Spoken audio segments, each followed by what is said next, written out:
அதிசயங்கள் செய்கிறவர் நம் அருகில் இருக்கிறார். அற்புதங்கள் செய்கிறவர் என்றும் நமக்குள் வசிக்கிறார். மத்தேயு 19:21-22. அதற்கு இயேசு, நீ பூரண சற்குணனாய் இருக்க விரும்பினால் போய் உனக்கு உண்டானவைகளை விற்று தரித்திரருக்கு கொடு, அப்பொழுது பரலோகத்தில் உனக்கு பொக்கிஷம் உண்டாயிருக்கும், பின்பு என்னை பின்பற்றி வா என்றார். அந்த வாலிபன் மிகுந்த ஆஸ்தி உள்ளவனாய் இருந்தபடினால் இந்த வார்த்தையை கேட்ட பொழுது துக்கமடைந்தவனாய் போய்விட்டான். ஐஸ்வர்யம் உள்ள வாலிபன் எதுக்கு வந்தான்?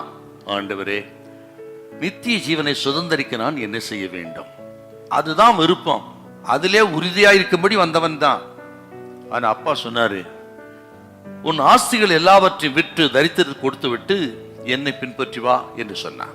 ஏன் அப்படி சொன்னார்னா, இவன் இருதயத்துல பொருளாசை இருக்கிறது, பண ஆசை இருக்கிறது. பணமே இவனுக்கு தெய்வமாயிருக்கிறது.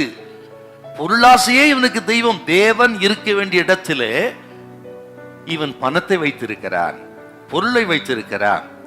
ஆகவே இது இவனுக்குள்ள இருக்கிறபடினால் இவன் நித்திய ஜீவனை உறுதியாய் பற்றி கொள்வதற்கு தடையா இருக்கிறது.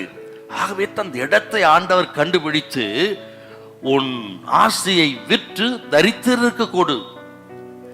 இவனோ மிகுந்த ஆஸ்தி உள்ளவனா இருந்தபடினால துக்கமா போயிட்டான். இவனத்துல நல்ல குணலா இருந்ததுங்க.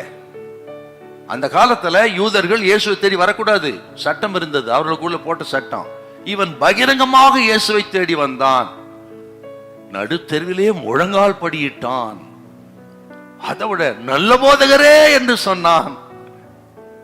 சிறு பிராயம் முதல் இதெல்லாம் கடைபிடிக்கிறேன். எத்தனை நல்ல குணம் பாத்தீங்களா? ஆனா என்ன இவன் தவறுனா, அப்பா சொல்றாரு, என்னை பின்பற்றி வா. பணாசை இருந்ததுனால, பொருளாசை இருந்ததுனால இயேசுவை பின்பற்றாமல் துக்கமுகமாய் போய்விட்டான். சமாதானத்தை இழந்துட்டானே. இந்த நாள்ல ஒரு தீர்மானம் பண்ணணும். நான் இயேசுவையே பின்பற்றுவேன், அவர் வார்த்தையே கடைபிடிப்பேன் அப்படி ஒரு தீர்மானம் எழுதுங்க. கர்த்தர் அற்புதத்தை செய்வார். இன்னைக்கு ஆண்டவர் சொல்றாருங்க, நம்ம இருதயத்துல இயேசு இருப்பார். ஆனால் இருதயத்துல கர்த்தருடைய வார்த்தை மேல் விசுவாசம் இருக்குமானா, கர்த்தர் சொல்லுகிறா, உம்மை உறுதியாய் பற்றி கொண்ட மனதை உடையவன் உண்மையே நம்பி இருக்கிறபடினால் அவனை பூர்ண சமாதானத்துடன் கர்த்தர் காத்துக் கொள்வார். பூர்ண சமாதானத்தை பெறணும்னா, சந்தோஷம், அமைதி, பாதுகாப்பு, ஆசீர்வாதத்தை பெறணும்னா இயேசுவுக்கே முதலிடம் கொடுப்பான். ஆராதனை, அதிகாலை ஜெபம் எல்லாம் முதலிடம் ஆண்டு கொடுங்க. எனக்கு இயேசு போதும்னு முதலிடத்துல ஆண்டு வைங்க. ஒரு குறையாப்ப வைக்கவே மாட்டா. ஹல்லேலூயா, ஹல்லேலூயா.